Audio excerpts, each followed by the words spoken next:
if you fight with companies that have bigger size and bigger budget than you have, it's not by doing the same thing that you will be able to get some results. So you really have to differentiate and to have a different point of view and a different way to approach your market. Hello everyone, and welcome back to another episode of Engati CX. I'm Aish, and for this episode we have the pleasure of welcoming Cyril Bladier. Before I dive in, remember to hit the subscribe button for more exclusive content from thought leaders from around the globe. Let's begin with a quick introduction of Engati. Engati is the world's leading multilingual no-code chatbot platform, available across 14 channels with 25,000 bots, created across 186 countries in every domain and use case. Engati has been recognized as a top platform by INC.com, TechWorld, CIO, and many others. We run the Engati blog, video channel, and the Engati CX podcast, receiving upwards of 300,000 visitors annually. And now for our guest. Cyril is an influencer and a digital marketing genius. He's a wizard when it comes to social media and sales topics on which he works with his clients, from SMEs to international companies. Cyril also conducts training sessions and conferences and writes blog articles and books about these topics. He's passionate about data, marketing, and entrepreneurship. Cyril created his own digital marketing consulting company and innovative approach to data marketing. He was called upon by many startups or investors to advise them on their digital approaches. Welcome, Cyril. We're thrilled to have you. Thank you very much. It's impressive. It's very nice what you just said about me. I really appreciate it. Thank you very much. Of course. So, but before we get the inside scoop from Cyril himself, here's a quick announcement. We have something special for all of you, so stick around till the end of the interview. So let me get started with my first question, Cyril. Do you think the B2B segment is hit harder than the B2C during the COVID crisis? Will we see a greater spike in B2B digital transformation trends in the near future? Well, once again, thank you very much. I really appreciate you get in touch with me and you plan this interview. For me, it's quite difficult to answer to this question for two reasons. On one hand, when it comes to digital marketing and digital strategy, I don't really believe in the dichotomy between B2B and B2C. For me, it's a conception of the old world, offline world, and that is not very, very relevant when we are online. I think that in the way you consider your online strategy, the difference is not between B2B and B2C. I think it's a difference between the category of the products or the service. And for me, the difference is more relevant between digital activities for consumer products and products that require a strong involvement of the decision maker.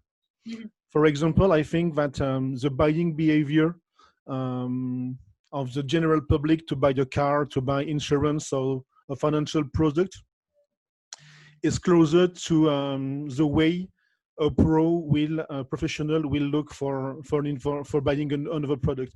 And there are more common points between this way of searching for information between B2B and B2C than between buying a soda or the latest fashionable outfit. So, I mean, in terms of digital approach, for me, the difference is not B2B, B2C, is daily products in which the brand is very important, the communication is very important.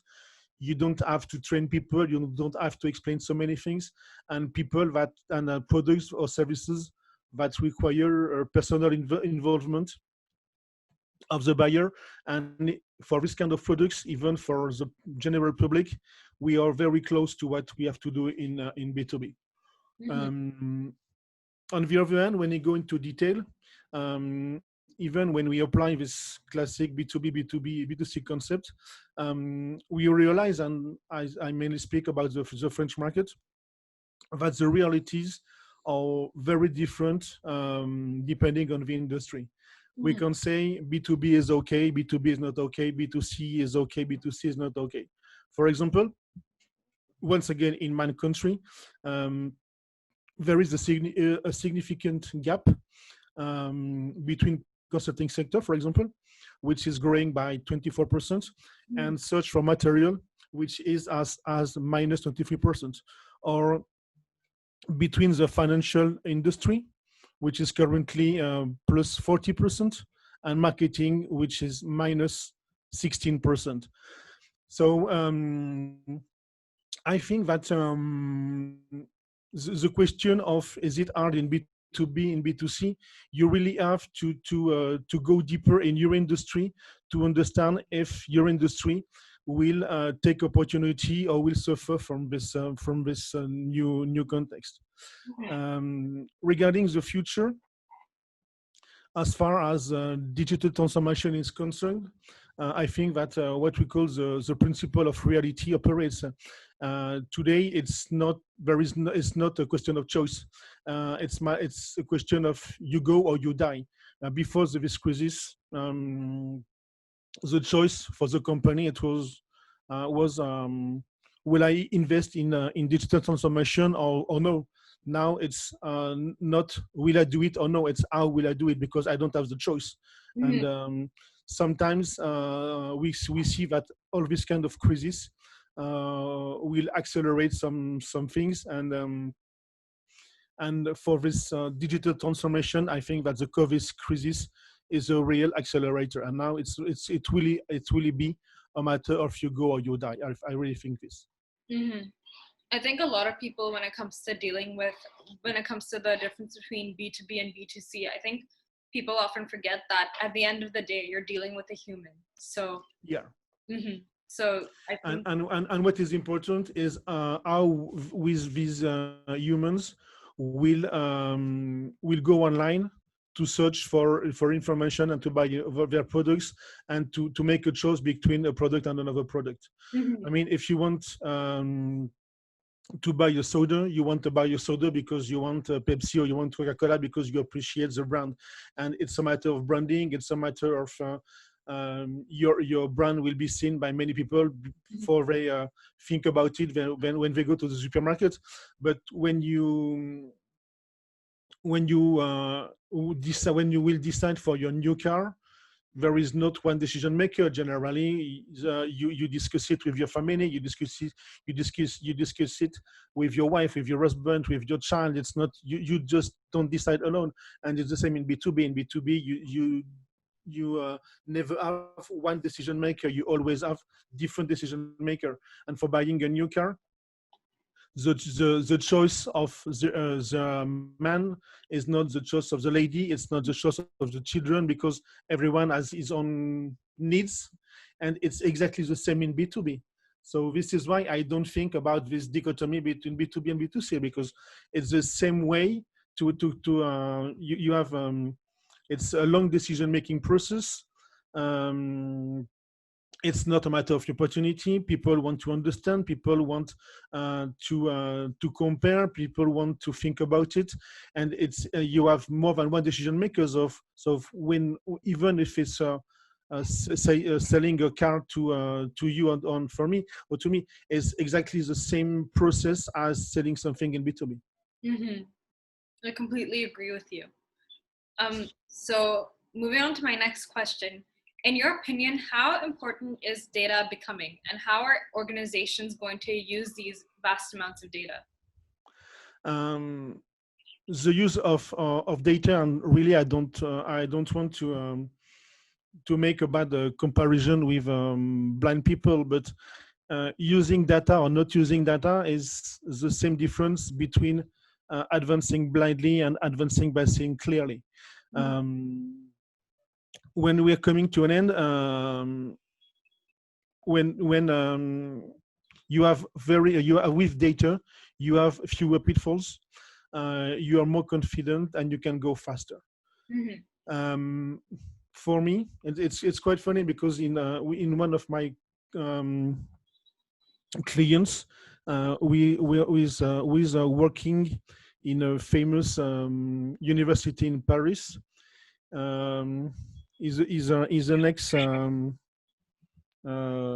guy of Secret Service, and he told me your use of data is intelligence for action. And really, I don't have a better definition of this data in digital is intelligence for action. And each day with my customers, I can see that it's extremely powerful.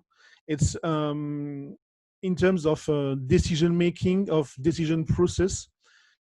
Using data or not using data really changes the thing. And I'm very fascinated every day by the value data can bring to my to my customers. And I think that the perspective in the use of data are today absolutely enormous, and we are still in prehistoric times. Um, yesterday, Thursday, the 4th of June, I was having an important meeting with a client of mine after a 6 month audit using data, because one of our topics is the use of data. And now the thing is, and it's what he told us just after our meeting, is that he has a clear, precise answer based on data and not based on his own feelings. And it's totally different. And he really has some a tool that will be able that will help him to make decisions, and these decisions commit the future of his business. But now the thing is that he is much more secure, because data can confirm some feelings he has, but it doesn't work anymore on feeling. He works based on data, based on numbers, and this guy loves numbers. And it's really he really appreciated this work, because now he can really he can base his decision based on something concrete, some numbers, just the feeling he has of his business. And recently we also saw with another client that what the information we brought him with data, he realized that he's totally missing this online market. And he realized that without investing 1 penny more, 1 cent, he can reach 200 times more consumers. Just because he understood that the way he conducts his business, the view he has, the understanding he has on this business is based on what he knows offline. And he didn't realize that online consumer behavior can be totally different. And he realized that all the money he has spent during the last 5 years in digital is totally wasted money. And he thought he had no opportunity for his products online. And the fact is that it's not, the problem is not that he has no opportunity. The problem is that he totally misses his market, because his approach is not based on the real thing.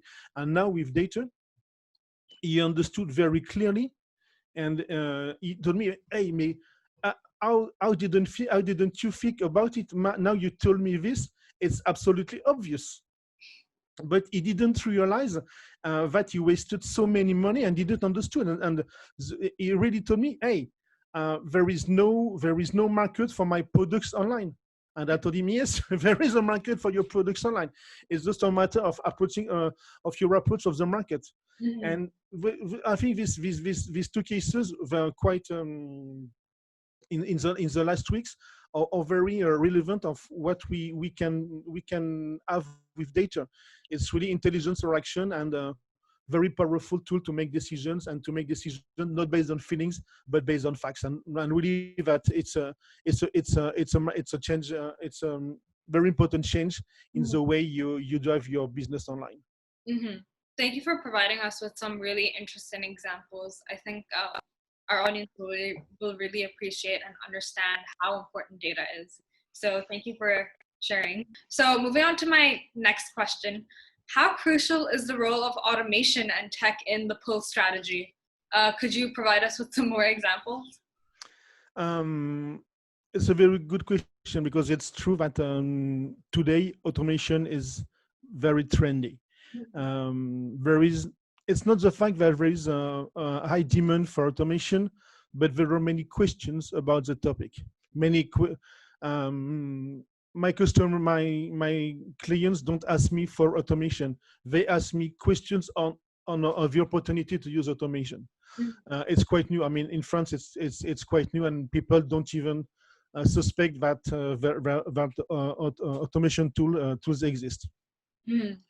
For example, on a social network such as LinkedIn, automations offers multiplying automatic pods. Pods is very trendy currently on LinkedIn. For listeners who don't know the word pod and who don't see what is it. A pod is a group of people, generally on WhatsApp, on Telegram, that we will share to each other the link to their LinkedIn post, and the engagement you have is to go and comment the post of other people in your pod. I mean, because on LinkedIn, it's very important that you have engagement on what you're writing and what you're publishing, because if you don't have any engagement, you won't have any view. So the pod is a kind of community of interest of people who take the engagement with different rules. Each pod has its own rules. When they can, if to go and not just like but comment the post of the LinkedIn post of other people in the post. And today there are many tools that will make an automation of this. And so, but the thing is that generally these tools are fairly primary, and the thing is that the use of these tools can be easily detected, and I don't think that it gives a positive image, even on sharing posts or on sending messages. And sometimes I receive a message in my LinkedIn boards, which is "I first name," and when I see "I first name," I understand that I immediately understand that it's a totally automation tool, and really it doesn't give a good image, because it will be you will be able to gain some likes and some comments, but people will see that all the comments say, "Hey, very nice. Oh, good information. Oh, interesting." And we'll see, when you see tens of comments like this, you really understand that it's support. And I don't think it's a good image. And the thing is also that LinkedIn doesn't like these tools, and if LinkedIn detects that you're using these tools, your account will be closed, and so you've lost everything. So really be very careful with the use of these tools. On the other hand, I also understand that technology is essential today, and in the context of a pull strategy, and it's pull strategy is the way we see digital marketing. We don't see digital marketing in push approach, but we see that it really works better with pull approach. And the objective with a pull strategy is not like everyone does, which we call hope marketing. Hope marketing is I do something in the hope that I will have this reaction, and we don't think that it's a good way to do digital marketing. We think that a push strategy, which is based on understanding the pain points of the people you target, is much more easy to do digital marketing, rather than pushing your message in the hope of people will see your message, trying to understand their behavior to send them the best message at the better time in the best places. We really think that it's much more powerful to do digital marketing. And in this case, it's clear that technology is absolutely essential, and you can do anything without technology. For example, we recently realized, because we were working for an international group in the tourism industry. It was in the month of February, just before the cruises, and I had the confirmation of what I thought, is that English is not the same if you want to be present in the UK or if you want to be present in the US. And on each and every website I see there is one English version. And the use of data, the use of technology comfort me, because I had the intuition, but now it confirms me that if you want to be present on the UK market, and if you want to be present on the US market, it's not the same daily English. So once again, technology um, is inside for action, because when you see this, you understand that you need to have one site in English for English people, English country, and one other part of your site in English for your US country. But if you use the same English for the UK and the US, you won't have a big success, because it's not the same use of daily English. So really, in this question, the technology is something that really helps you to understand the way your clients or your customers go online, what they look for, what are their intention, what are the questions they have, what are their needs, what are their pain points. And technology is just wonderful to understand this, and after that to have a good and performing digital strategy. I think technology and even bots do a really great job at supporting multiple languages. So I think that's really important that's a really good act for all websites to really follow. Because of how important bots are at supporting multiple languages that you mentioned, do you think bots powered by AI can be a great marketing tool and an effective medium in the pull strategy? Chatbot is a tool I have less knowledge, because I don't have so many customers using bots. The way I see bots is it's more a matter of customer service than a matter of marketing. I know that you can use it in marketing, but I think it's much more powerful in terms of customer service. And for chatbots, it's like other tools. You have chatbots and chatbots. So the same as you have automation tools and automation tools. And in the chatbot industry, there are so many differences between basic solutions and advanced solutions. So the generic terms cover very disparate realities. And I think that for the most powerful of them, when they are associated with a good machine learning, they should really be taken into account. But I think the most useful use of chatbot is customer service, and this will allow to manage a certain number of standard daily requests, and the opportunity to devote human teams to more complex or more strategic subjects. And I think it's the better way to use chatbots. I agree with you completely. I think we're still in the starting process. So yes, it's like we've said before, with automation of on data. We are just at the beginning, and there are so many things that will come in the future. I completely agree with you. So moving on to my next question, how can tech and AI help the SME sector in setting themselves apart in the competitive world? Well, I think it can. It's the discussion we had before this interview. I think that they can literally save their lives. Today, the topic is business is economic situation is a disaster in each and every country, and I think really that tech will be able to help some companies to literally save their lives and to have a future. It's as simple as this. To simplify, and with the risk when you simplify to fall into caricature, generally we can see that for the biggest, when we call in France grand compte, larger cars, the international companies, generally, digitally speaking, they have mainstream approaches based on their values, with certain aversion to risk. And so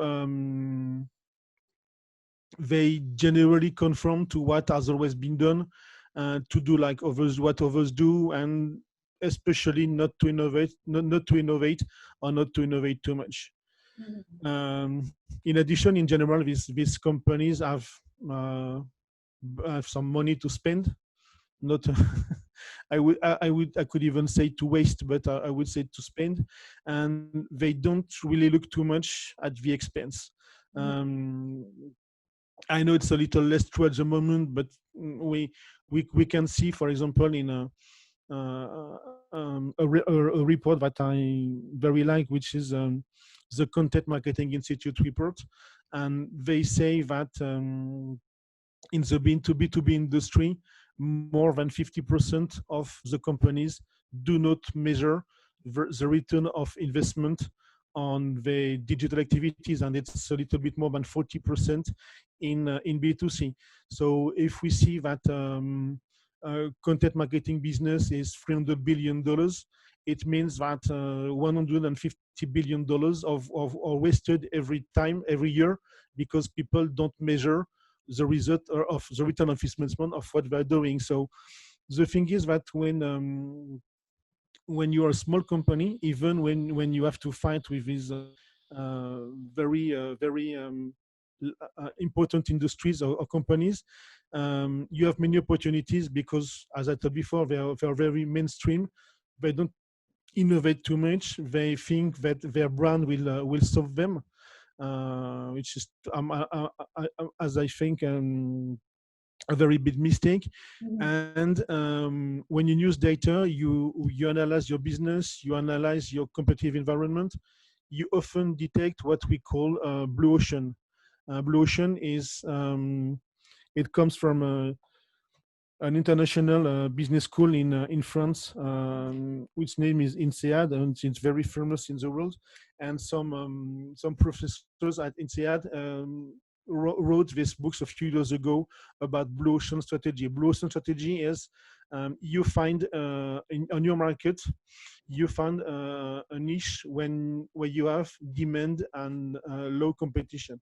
And even if you're online, even if you're fighting with international companies, even if you're fighting with Amazon, even in this case, if you have a data-based approach on your market, you will be, in each and every case, you will be able to find blue oceans.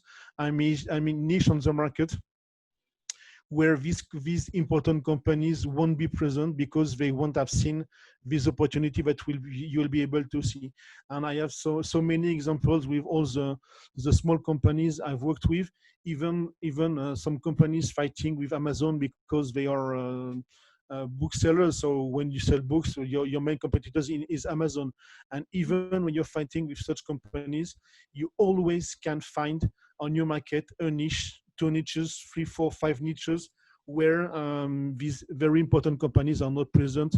And once again, as we told before, data is a better knowledge of your market, and the possibility to detect these blue oceans, and the possibility to save your company.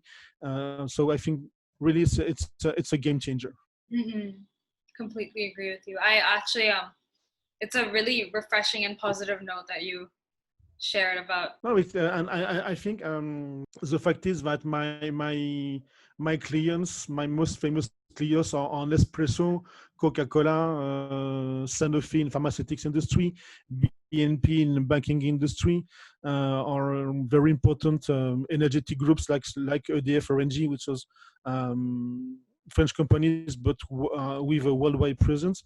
But as you told before, I also work with small companies making 1 million euros of turnover each year, which is not so important. And even in each and every case, with database approach, we could find for each of our customers a way of being present online and doing business, even if you are fighting with these big international companies.